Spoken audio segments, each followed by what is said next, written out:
Hi submarine friends. After many years of thinking about this and planning it and dreaming and whatnot, I'm finally going to build the submarine that I wanted to build since I was 16 years old.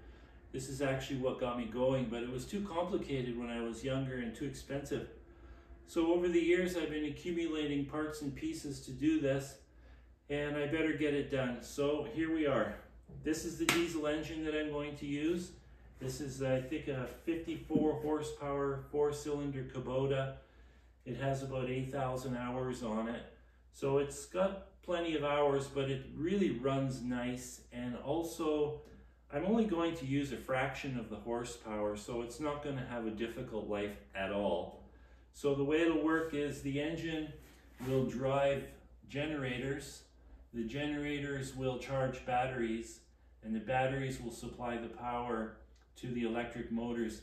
I'm undecided right now if I want to use a single large motor with one propeller or if I want to use multiple small motors.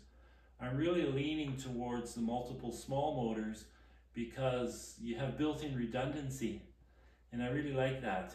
So it's going to be a dry stack exhaust. It's going to be a keel cooling system. And I'm going to have an electric water pump driving a cooling system so that the dry stack exhaust doesn't overheat the engine compartment. I'm confident that will work quite well. If it doesn't work, I can always do a water-cooled manifold, but I like to keep things really simple. I like to build things that are simple, and I like to save money. So that would be the most effective thing to do. So I'm hoping that I can just turn this thing sideways, the measurements work out. I'll remove this radiator and I'll remove the fan, and it should just tuck away in the back really nice. It's a really quiet, really smooth little engine. I have these engines in some of my machines and they're just fantastic. I love them. So next thing I have already in inventory, I have this acrylic cylinder. It's actually rated for 1,100 feet of depth.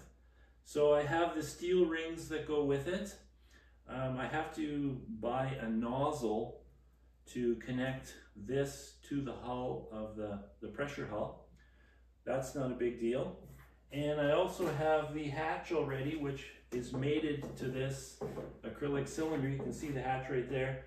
The only thing I don't like about this hatch is the locking mechanism. You can open it from the outside or the inside, which is a requirement, but you have to turn it too many times to release the dogs, and I don't like that. I like to be able to just flip a dog and hop out of the sub.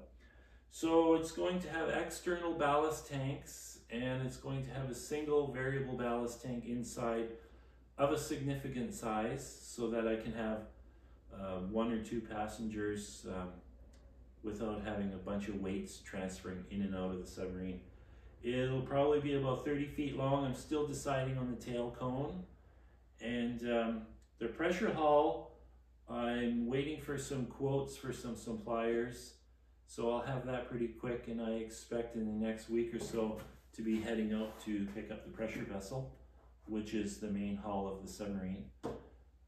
I have a lot of the parts and pieces already, so it's really not going to cost that much.